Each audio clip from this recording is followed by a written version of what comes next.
Bonjour, je suis Stanislas de Gatine, associé d'EY, et très heureux de vous accueillir aujourd'hui pour les 30 ans du prix de l'entrepreneur.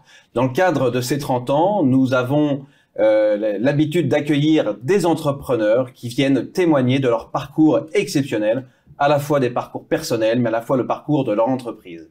Et dans ce cadre, aujourd'hui, j'ai le grand plaisir et l'honneur d'accueillir Sylvie Cazenave-Perret. Sylvie, vous êtes présidente de Poisson Packaging. Bonjour Stanislas. Pour commencer tout de suite les questions, ma chère Sylvie, que faisiez-vous il y a 30 ans et avant 1995 où vous avez repris les rênes de Poisson Packaging? Formidable question. Alors j'ai démarré dans la création d'une entreprise de distribution dans le domaine du bâtiment que j'ai créé, développé pendant presque 10 ans. Et puis je me suis orientée vers l'administration judiciaire, donc en stage d'administrateur judiciaire, puis validation de diplôme. Et c'est là que j'ai rencontré Poisson Packaging en 1995. Alors, 1995, donc vous travaillez pour un administrateur judiciaire. Vous aviez vous-même le diplôme Oui. d'administrateur judiciaire. Et vous décidez de basculer du conseil et de la recommandation à la mise en œuvre en reprenant Poisson Packaging. Quelles ont été les difficultés? Qu'est-ce qui vous a amené à prendre cette décision? Alors peut-être le tas de difficultés qui m'attendaient, parce que je pense que j'aime beaucoup les situations d'ordre complexe, mais aussi et avant tout les personnes. En fait, j'ai eu en tant qu'administrateur judiciaire à rencontrer les personnes, parce que l'entreprise était en dépôt de bilan, à constater qu'elles étaient compétentes, qu'elles maîtrisaient des savoir-faire, et que les clients appréciaient leur savoir-faire et que ce qui manquait au final, c'était un manager. Et l'actionnaire de l'entreprise m'a demandé d'être ce manager, ce dirigeant d'entreprise. Et je me suis dit, bien, pourquoi pas retourner ou à l'entreprise d'abord, et puis aux travaux pratiques. Parce que vous savez, du côté juridique, on est plutôt en conseil. On voit ce qui ne marche pas, mais on n'agit pas forcément.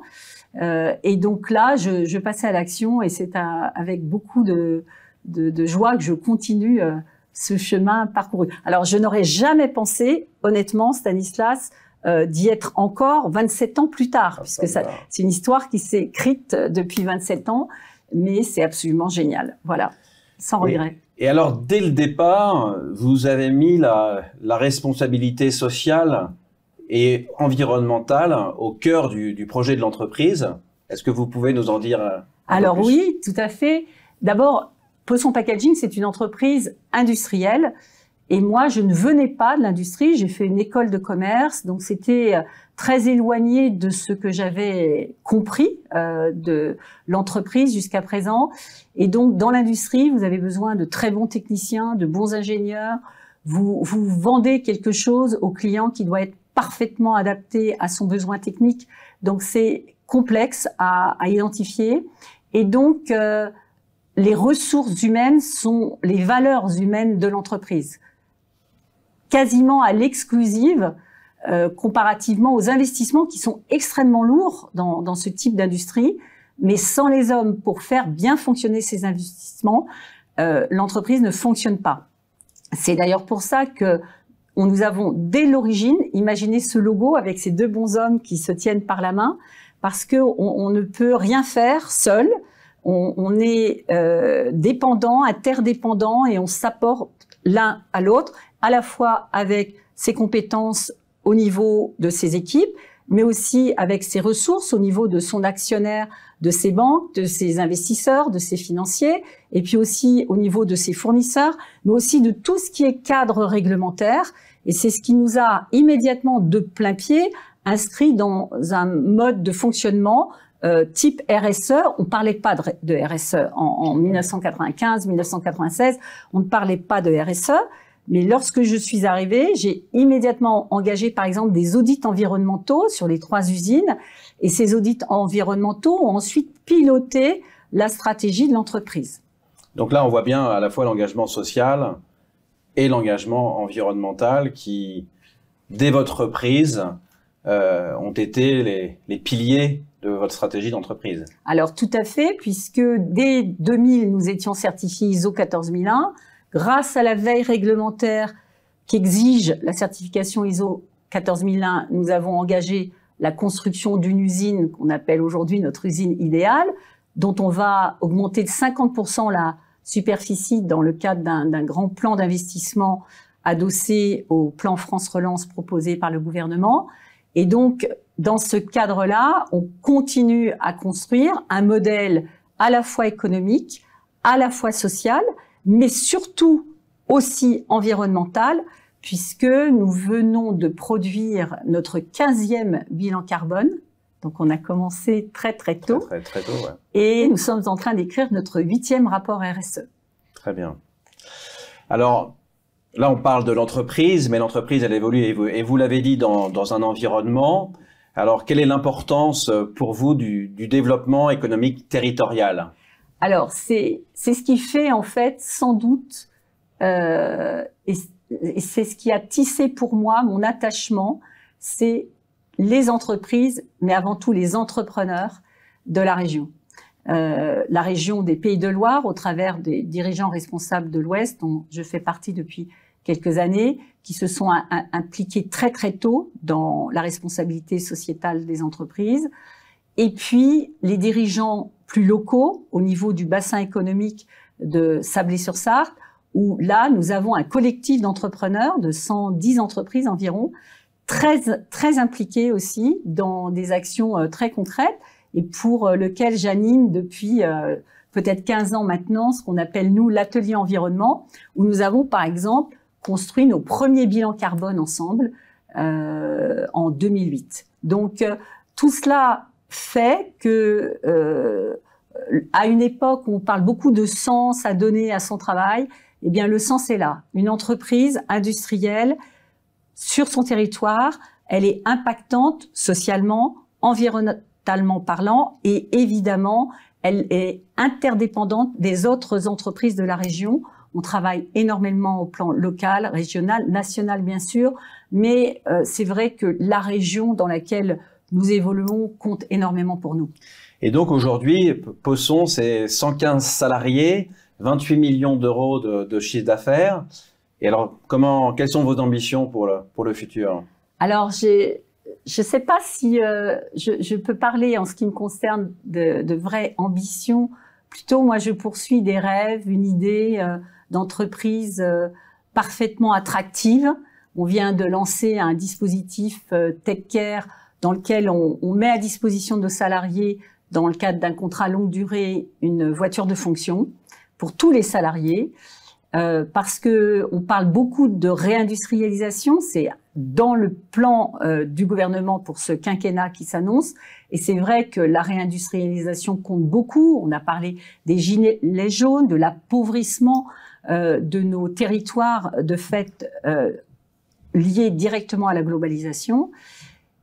Eh bien, on peut pas parler d'industrialisation sans parler de trajet domicile-travail, d'attractivité de l'entreprise. Donc, le plan d'attractivité qu'on est en train de développer doit pouvoir pérenniser nos métiers, pérenniser la transmission de l'entreprise et de ses métiers.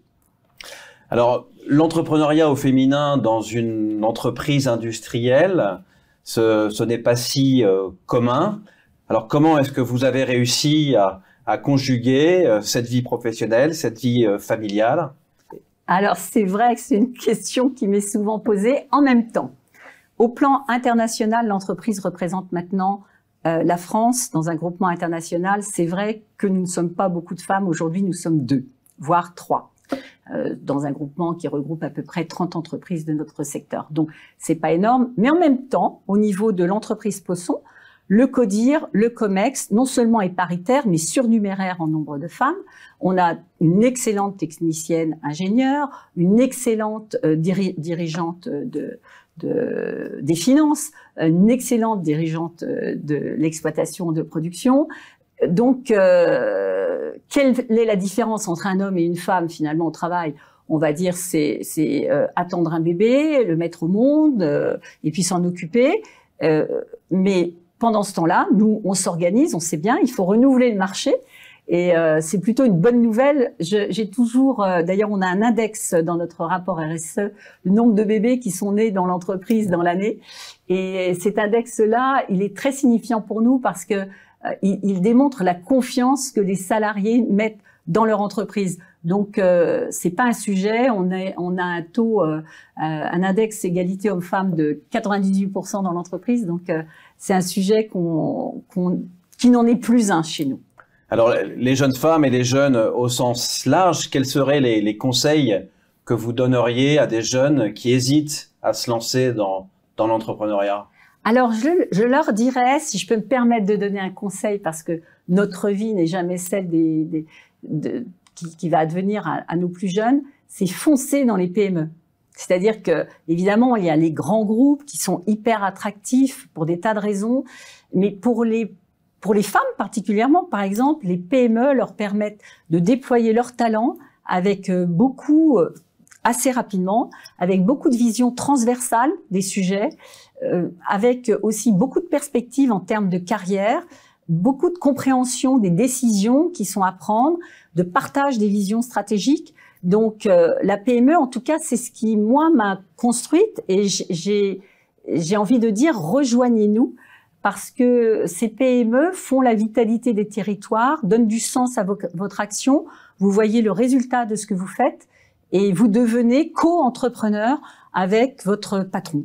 Alors, je me permettrai de rajouter, peut-être formez-vous dans des grands cabinets d'audit ou de conseil, par exemple, et intégrez les PME au bout de quelques années. Apportez vos compétences, parce que les PME ont besoin de compétences et de toute nature. Et il n'y a rien de plus extraordinaire que d'intégrer une compétence, de la voir se déployer et trouver du sens aussi à ce qu'elle vit et à ce qu'elle a pu apprendre un peu plus jeune. Et alors, quelles sont, ma chère Sylvie, vos sources d'inspiration finalement? Alors, mes sources d'inspiration, ça a été beaucoup mes enfants. Maintenant, ils sont devenus très grands, des adultes.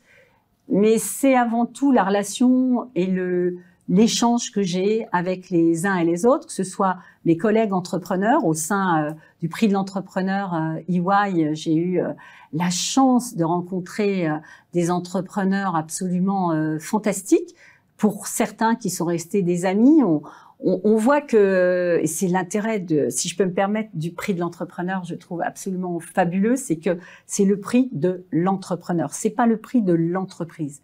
C'est-à-dire que vous mettez en avant les entrepreneurs. On a souvent tendance en France à parler des entreprises, les grosses, les petites, les TPE, les ETI, etc., et pas des entrepreneurs. Dans les territoires, si on veut du développement entrepreneurial, il faut avant tout des entrepreneurs, donc des hommes et des femmes qui font communauté, qui se parlent, qui comprennent les enjeux dans lesquels nous nous trouvons au plan environnemental, au plan social, au plan sociétal. Et ça, c'est ce qui fait mon attachement encore aujourd'hui et mon envie de poursuivre le chemin. Et alors, comme je vous le rappelais et comme je le citais aussi en introduction, donc c'est un anniversaire. Donc, qu'est-ce que vous souhaitez aux candidats de cette année du prix d'entrepreneur? Alors, foncez, profitez bien de ce moment parce que c'est un moment de joie, c'est un moment de partage collectif. C'est pas un moment où on va parler seulement de vous, mais où vous allez pouvoir parler de ce qui vous anime et partager avec vos équipes ce grand moment de communauté et de plaisir. On y rencontre des gens formidables, comme je viens de le dire, mais surtout, si on a la chance ensuite de pouvoir participer au jury, on comprend l'attachement d'EY à tisser ce fil entre l'entreprise, l'entrepreneur et l'expert. Et ça, c'est une grande source de joie, en tout cas pour les entrepreneurs que nous sommes. Voilà. Pour développer les entreprises, il faut aussi développer les entrepreneurs. Oui, voilà. et des experts. Il faut aussi des experts. Sylvie Cazenave-Perret, un très grand merci pour votre témoignage. Et c'était un vrai plaisir de partager ce moment avec vous, Stanislas. Merci. Merci. Merci.